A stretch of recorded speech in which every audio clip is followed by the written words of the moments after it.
bukan zakat. Bagaimana zakat itu sepengetahuan saya ada ketentuan yang bisa disakatkan. Bagaimana dengan infak dan sedekah? Baik. Terima kasih. Baik. Yang pertama, zakat itu nanti disampaikan betul ada ketentuan dari mulai mengambilnya khudz min amwalihim shadaqatan tutahhiruhum wa tuzakkihim biha, dikeluarkan ke dalam 8 golongan di Quran surah ke-9 ayat ke-60, dan itu semua ada ukurannya dari mulai haulnya dan sebagainya. Karena tidak ditanyakan, beliau menanyakan infak, baru kita masuk kepada infak. Quran surah kedua Al-Baqarah ayat 215. Yas'alunaka madza yunfiqun, banyak mereka bertanya kepada Muhammad sallallahu alaihi wasallam tentang infak. Bagaimana cara berinfak, kepada siapa diinfakkan? Jawaban Allah langsung disampaikan, qul ma anfaqtum min khair. Katakan Muhammad sallallahu alaihi wasallam, kalau ingin infak, maka pilih dari yang terbaik, yang paling bagus. Nah, infak itu bahasa singkatnya nafkah. Nafkah itu singkatan dari infak. Infak itu nanti dibagi dua, ada infak wajib, ada infak sunnah. Infak wajib, infak suami kepada istri, kepada keluarga, disingkat dengan nafkah.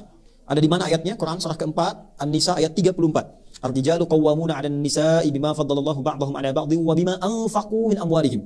Laki-laki suami diberikan kelebihan oleh Allah dari istrinya, dan istri pun nanti punya kelebihan di sisi yang lain.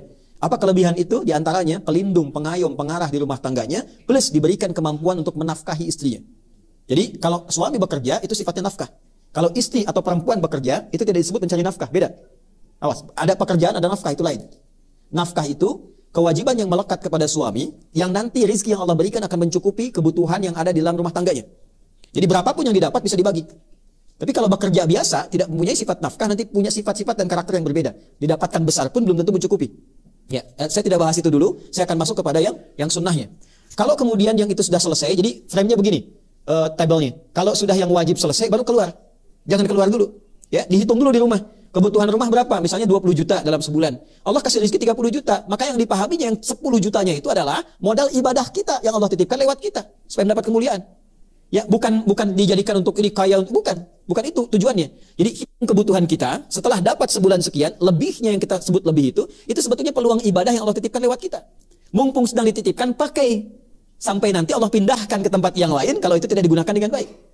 Ya, maka cara menggunakannya bagaimana? Satu, qul ma anfaqtum min khair. Kalau mau infak sifatnya materi, bisa makanan, bisa pakaian, bisa juga uang dan sebagainya, yang penting materi.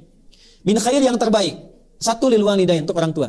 Qala rabbi auzi'ni an ashkura ni'mataka allati an'amta 'alayya wa 'ala walidayya wa an a'mala shalihan tardah. Ya. Orang tua. Kemudian setelah itu siapa? Wal aqrabin. Aqrabin itu keluarga dekat, ada dua tafsirnya. Satu, keluarga dekat lingkup mahram, ya, lingkup mahram. Misalnya anak kakak, anak adik, anak paman. Anda sukses tapi adik punya anak misalnya sekolah susah, maka hati diinfaki. Orang tua menerima infak. Ingat, tidak boleh menzakati orang tua. Ya, tidak boleh. Orang tua itu hanya berhak menerima infak. Kemudian lil walidaini wal aqrabin wal yatama. Tafsir kedua aqrabin itu bukan keluarga dari mahram, tapi orang yang hidup secara dekat dengan Anda. Bisa tetangga, bisa sahabat dan sebagainya. Ya, Anda tinggal, kerabat Anda jauh tidak dengan Anda di Banten misalnya, dia di Sumatera, tapi kan tetangga Anda di samping-samping. Yang tahu kalau kita kena musibah itu dulu yang membantu. Maka skemanya berikan infak kepada mereka sehingga ada keyakinan dalam hati mereka dan kelembutan dan hadir bersama kita saat ada kesulitan di kemudian hari.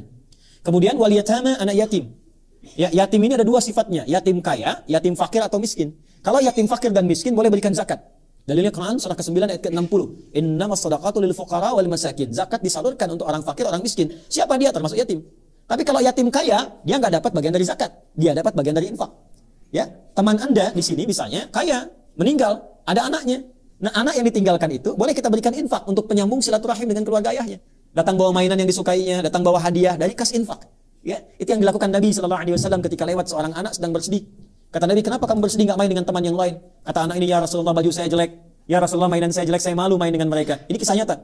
Kata Nabi, "Aradita an akuna abad laka wal Hasan wal Husaina ikhwatan laka." Apakah engkau ridha kalau aku akan menjadi ayah angkatmu sekarang dan engkau menjadi saudara Hasan dan Husain?